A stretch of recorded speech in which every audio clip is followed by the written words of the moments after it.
Though we live our life on them today, and especially now during this time of pandemic, during which we're always completely reliant on them and can't imagine how we would operate without them, I will never forget the first time I accessed a computer and went online, which amazingly was only some 30 years ago, such a short time on the scale of things.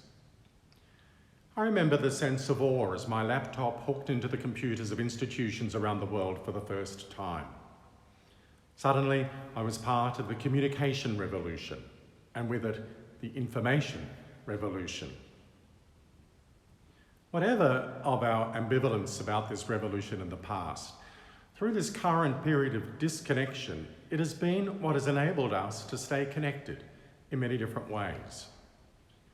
It has been critical in keeping the bonds of community alive in our own parish through this time. It's made possible the continuing education of children who have been prevented from being at school. Indeed, it's difficult to identify how we could have kept much going at all without this revolution having taken place. It's not the advantage that people enjoyed in the 1919 pandemic of the Spanish flu. Our social isolation of this exceptional time and the means that we are using to remain connected have highlighted, I think, the importance of conversation in our lives. We miss the ease of conversation we are used to having, and we look forward to those we can have on FaceTime or Zoom. Yet even these, we know, are not quite as fulfilling as those we entertain personally. The times are teaching us that without conversation, our lives become more and more narrow, more and more truncated. It's conversation that keeps the horizons of our lives open and expanding. We are social beings made for community. This is why we keep drifting off to the shops to have at least some contact with others, even if we can't speak long to them. This is a time through which we can reflect then more deeply on the power of conversation in our life and reflect on its importance, even by its absence, perhaps precisely because of it. Conversation is a process of two people understanding one another.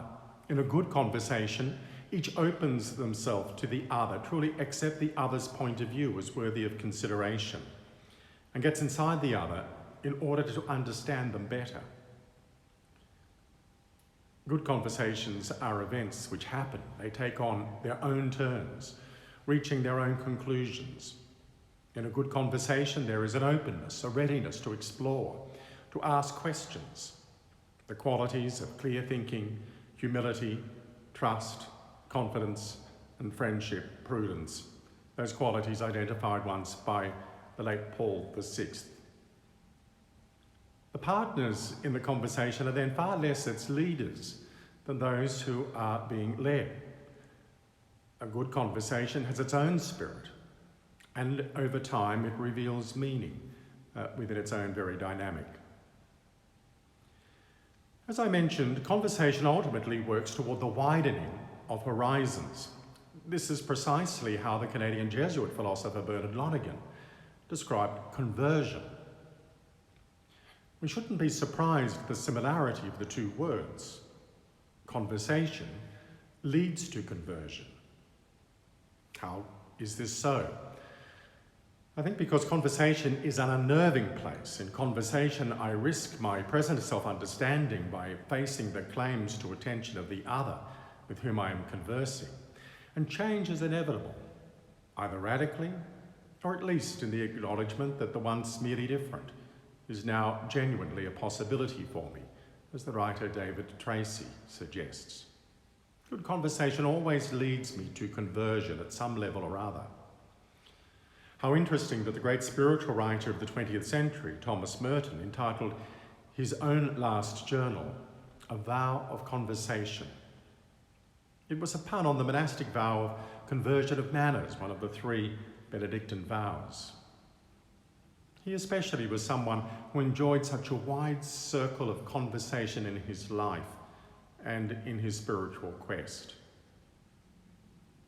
Our own journey in life, our own journey of discipleship, however, is likewise supported, nurtured, and sustained by a conversation which is always open to the discovery of something new.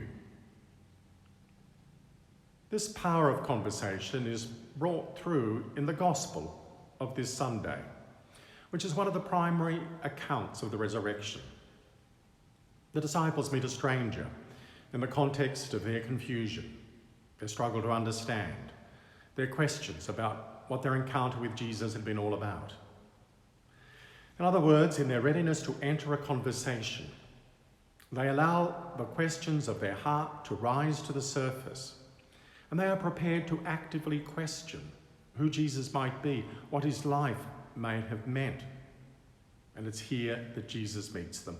He walks with them in their searching, in their struggle to understand, in their willingness to proceed on an uncertain journey, in their readiness to engage in a conversation about all that troubles them. They're not given an answer that obviates their questions. No, it's in their questioning and their willingness to enter a sustained conversation animated by the full force of their questions that ultimately enable them with understanding. It's precisely in the conversation open to the stranger by which then their fear is transformed into possibility, their doubt into courage, and their self-enclosure into a generous openness of spirit. The disciples undergo a conversion through their conversation. And it's the same with us.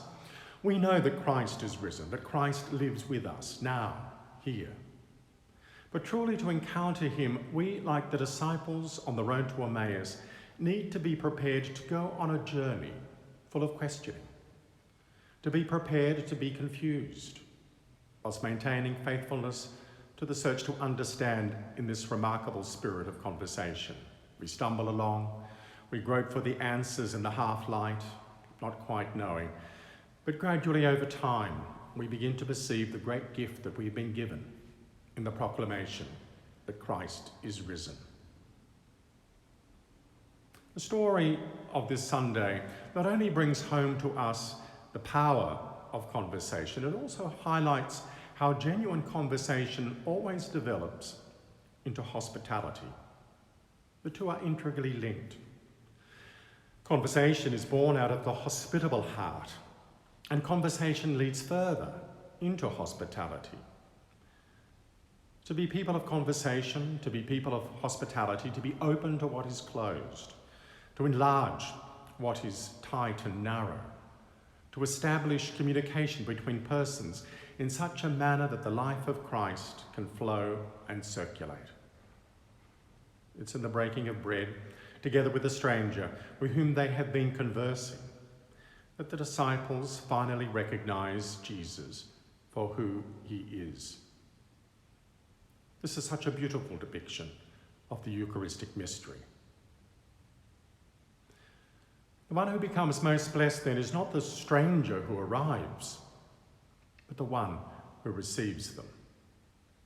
And in particular, like the disciples at Emmaus, we are especially blessed when we open our hearts in discovery in that conversation into which Jesus invites us.